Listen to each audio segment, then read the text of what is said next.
I've been served a huge slice of humble pie in this new patch 5.6. I gotta be careful with my words here, but I would abuse the heck out of baby synergy.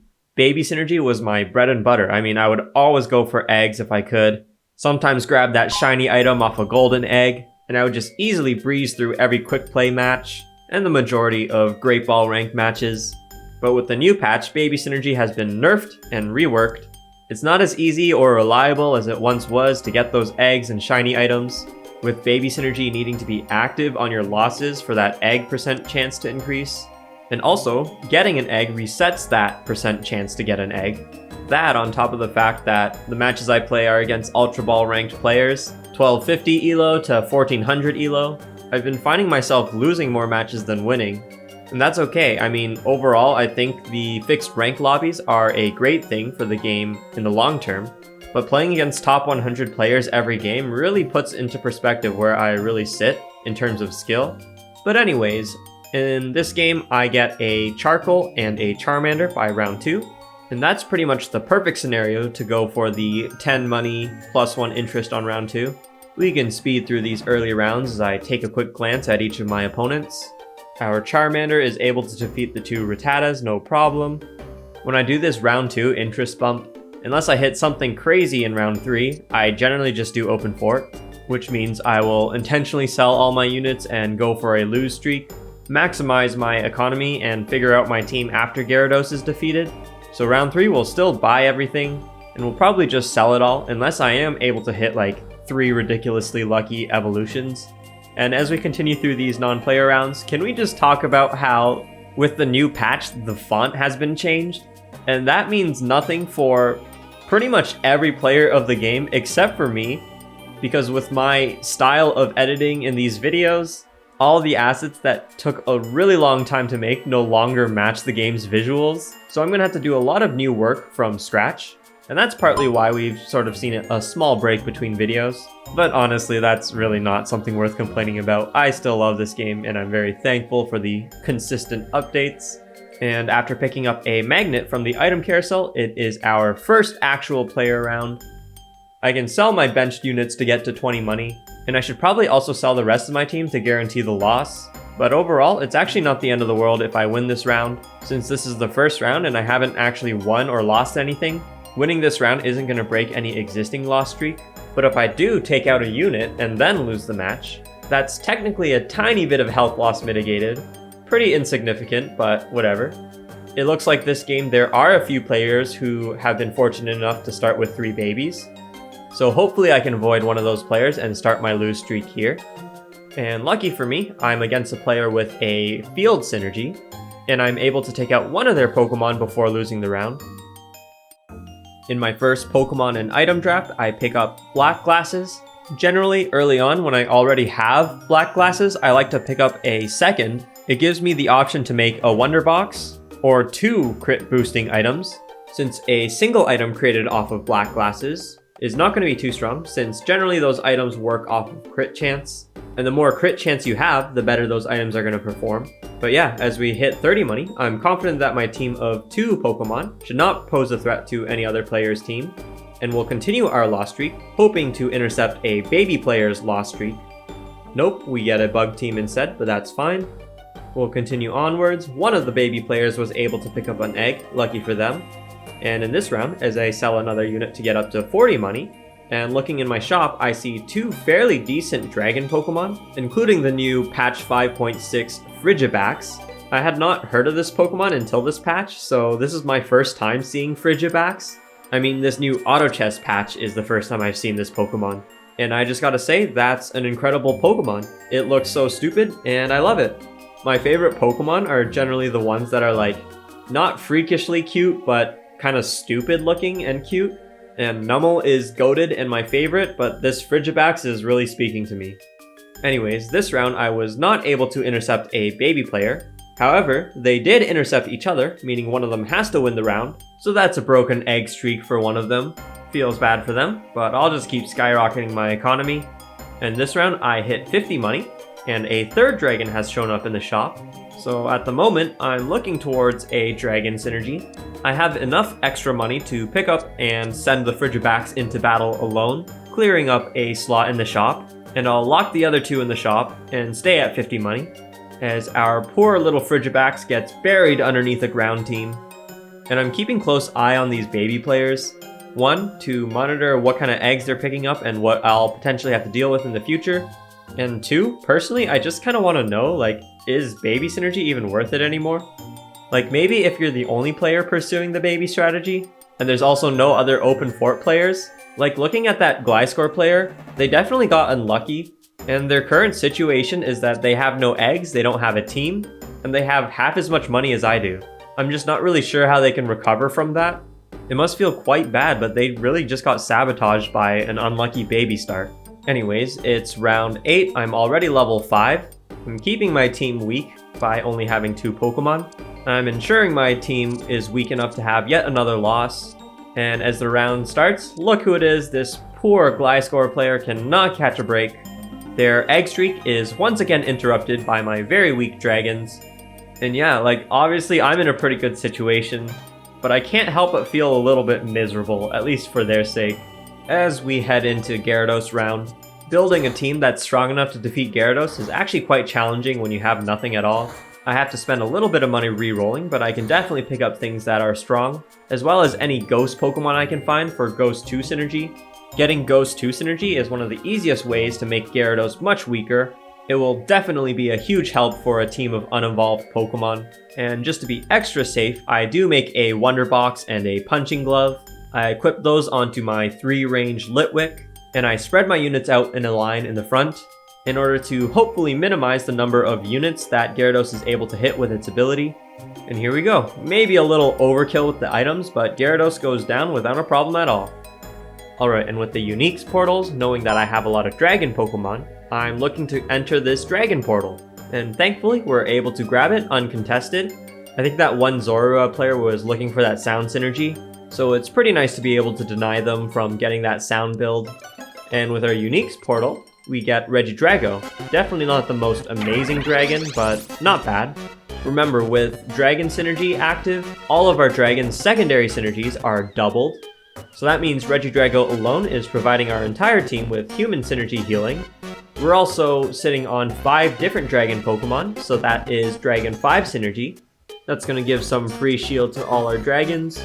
And finally, we've got Dratini, who's giving us Aquatic synergy, Frigibax, who's giving us Ice synergy, Bagon has Monster synergy active, and I also pick up a Trapinch onto my bench, which is not a dragon yet, but it will become one once it evolves. The idea is that my current region doesn't actually have Frigibax, so that means I won't be able to evolve Frigibax, at least not without Dittos, nor am I able to find any more Danos, so that does mean I'll likely have to sell them when I find their replacements. And yeah, with this round 1, we have officially won our first PvP battle. It was against a baby team, but a victory is welcome nonetheless. And in the next draft, I pick up a Mystic Water. And our next opponent has a pretty strong Flying Fossil team.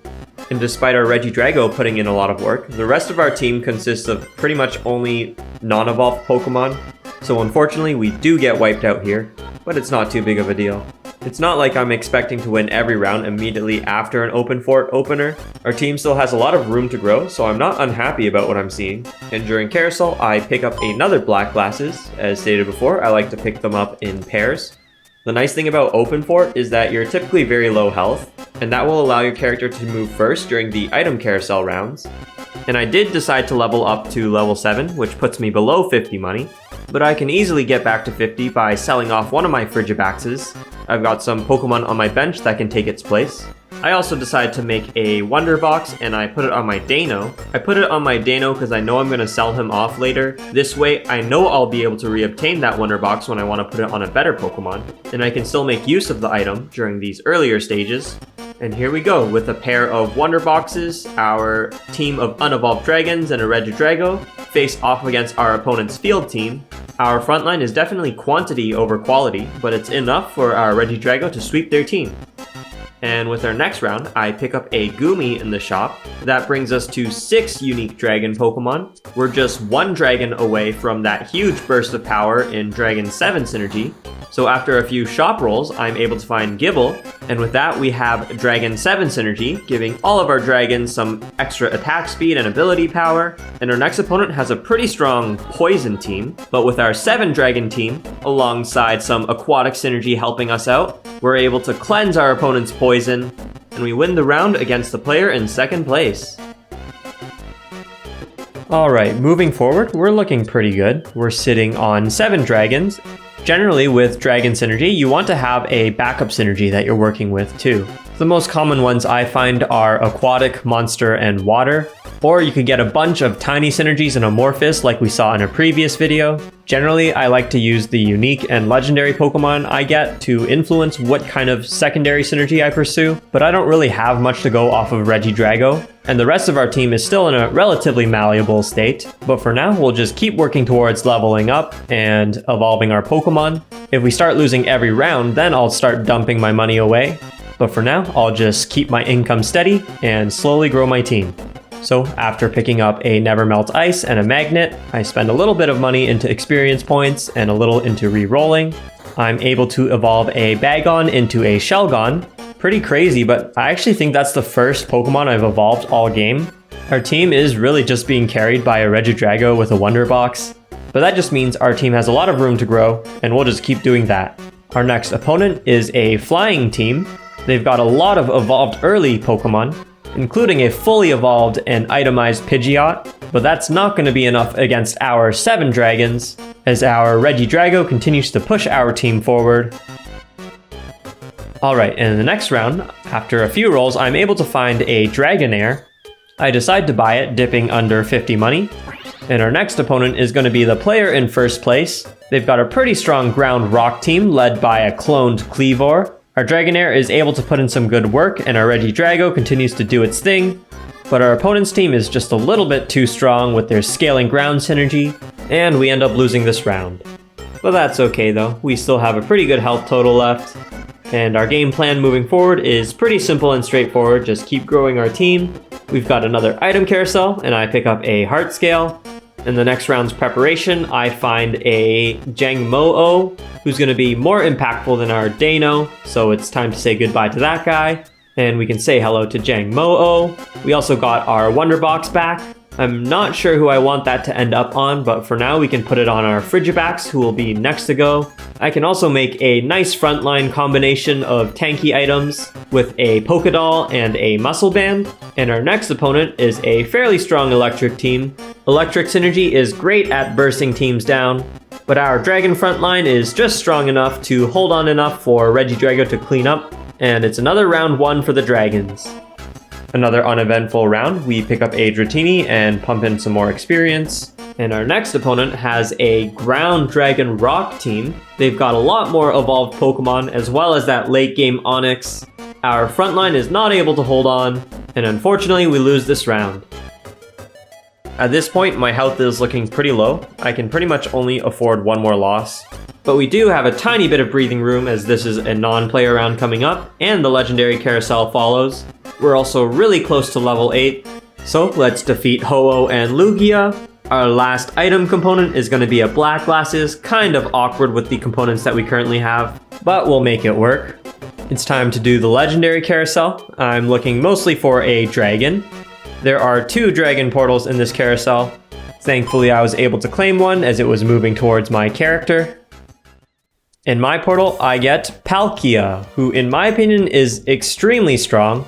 Its ability is able to invert your opponent's team positioning, as well as deal tons of damage to an entire row. So it's both very strong against teams with a defined front line and back line, as it will swap that front line with the back line, allowing your team to clean up that squishy damage-dealing backline, as well as teams that are just a strong row of frontline units.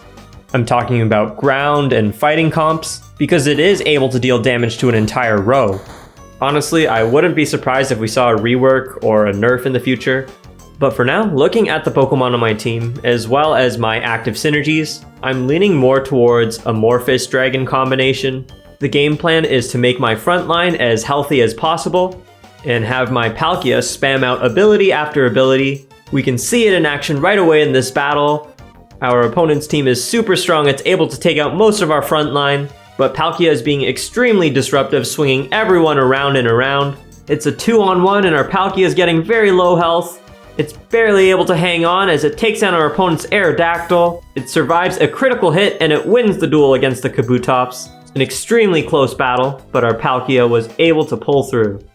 Alright, so we're level 8, we have 7 dragons and a flex spot on our team. I think the most impactful thing to do would be to get a 3rd water Pokemon. That will give us Water 3 synergy, and that will make the Palkia generate even more PP, allowing it to use its ability sooner and more often. I've also given it an Aqua Egg, and the remaining items went on our Dragonair, which I would say is our 3rd strongest Pokemon at the moment. So in goes an Oshawott joining our team. I also use a Ditto to evolve this Trapinch I've been holding onto my bench for a very long time. It evolves into Vibrava, which is a Dragon type, and it will be taking the place of Jangmo-o. We are unfortunately in a region without Jangmo-o in the shop. Vibrava is great because it single-handedly has Bug Synergy, making our front line even wider with that clone Vibrava, and that allows our Palkia to do even more insane stuff. I mean, look at his damage! But we'll take that win and keep our momentum going strong. And the next item carousel, I decide to pick up a Shell Bell. Not entirely sure why. I think that Green Orb would have been a better choice. In this round, I also decide to swap out the Oshawott with a Totodile. In terms of stats, Totodile is technically weaker than Oshawott, but Totodile is nice because it has Monster and Aquatic synergy. With it in the team, we are at Aquatic 5 and Monster 4, and we still have the potential of reaching level 9, so I could get up to Aquatic 6 synergy. However, with one more roll of the shop, I'm able to find Sobble, who is a great late-game water carry Pokemon. Sobble is great at sitting in the back, dealing tons of damage with its ability. And the next battle goes very well for us as Palkia does its thing. Our Aquatic synergy also helps out, cleansing poisons and throwing our opponent's Pokemon around. We'll take that win as we move up the ranks, our opponent's health falling below ours. And in these rounds, we're continuing to work towards evolutions, picking up whatever Pokemon we can. And in this next battle, we're against that Ground Rock Cleavor team that gave us trouble in the past. But with our bulkier front line and our Palkia throwing everything around, our opponent's ground team is not able to scale and will take another win. Alright, we've got a non-player round. We're very close to level 9, just dumping experience for now, and we'll speed through the rest of this round. We get some pretty good choices in our rewards, but honestly, I'm at a pretty awkward spot with itemization. All my strong Pokemon are fully kitted out, so I decide to just grab a Stardust, mostly for the PP, hoping that Sobble will be able to get its ability off faster. I also dump experience into level 9, I pick up an Amorphous Pokemon in Ammonite, and then after a reroll, I find yet another Amorphous Pokemon in Shellos, and with all of these active synergies, Amorphous is going to be better than Sobble. So unfortunately, Sobble not fitting in with our team anymore, we're already going to be getting rid of it. But in this fight, our opponent's electric team is quite strong, they're bundled up together, with some flying Pokemon escaping our Palkia. But in the end, our team just barely outlasts our opponent, taking them out of the game. Another super close round, but I'm happy to take another win. In the next preparation phase, I decide to not try to get up to 50 money. We are entering the really late stages of the game. We've had some really close battles and I don't want to lose, so we'll keep spending our money. And as I continue to work towards evolutions, I'm able to find a Solosis, which is a great late game Amorphous Pokemon. It will take the place of Ammonite. And here we go, we're against a Fossil team. Last time we faced this opponent, we just barely won, but Palkia is immediately able to do so much damage. Our opponent's Fossil Pokemon are dying and reviving, but it's not enough, as they keep getting taken down one by one, as our Palkia and Regidrago are able to stay pretty healthy, and they're able to take down our opponent's last Pokemon. Alright, here we got an item carousel. I decide to go for this Aqua Egg. Rolling through the shop, I'm able to evolve a second Shelgon. I also evolve my Gumi into a Sliggoo. I'm also able to evolve Gible into a Gabite. And I also decide to sell my Shelgon just to get its items back. I value redistributing those items more than the chance of getting a Salamence. And I'll continue to work towards evolutions and sit at 20 money. We can still squeeze out a little bit of interest money, especially with a non-player round following this current one. And here we go. Our opponent has repositioned their team in a very intelligent way.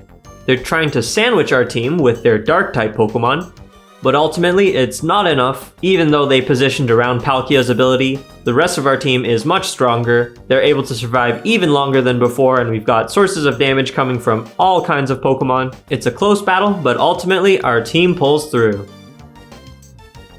Alright, this is our non-player round coming up. Both my opponent and I are at 30 health. That's pretty much just one more loss. I'm gonna try to stay at 30 money this round. I decide that I'm too far away from evolving Vibrava into Flygon, so I sell my Trapinches and do a little bit of shop rerolling, making sure not to go below 30 money. And right away, I'm able to evolve my Shellos into Gastrodon. I also want to quickly note that I've positioned my Vibrava on the edge of my team, since it will be cloned with that bug synergy. Positioning it beside an empty space in the front row will allow the cloned Vibrava to complete that front line. As a reward for that non-player round, I pick up a Power Lens, not very impactful, but definitely more useful than the other two, providing our front line with a little bit more tankiness and even a little bit of damage reflection.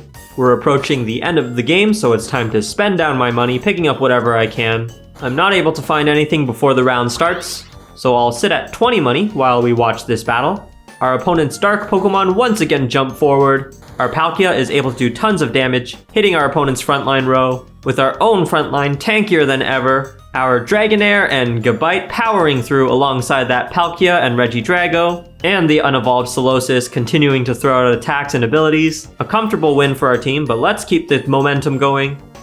We evolve our Solosis into Duosion. We're so close to a Gudra or a Dragonite. Unfortunately, we run out of money and I gotta decide. I decide to sell the Dratini and Dragonair. Maybe, just maybe, I'm able to find that last Gumi that I need. Unfortunately, it doesn't happen, so let's just watch the final battle. Our opponent's Dark Pokemon jump towards the right side, but they're still not strong enough to do anything. Palkia gets its ability off, doing tons of damage, and some follow-up bursts from Duosion. Pokemon on both sides are dwindling, but once again, it's our team that outlasts our opponent and pulls through. Thank you so much for watching, everyone. It's a pretty busy time for me, but I'll keep throwing out these videos when I can. I'll see you in the next game.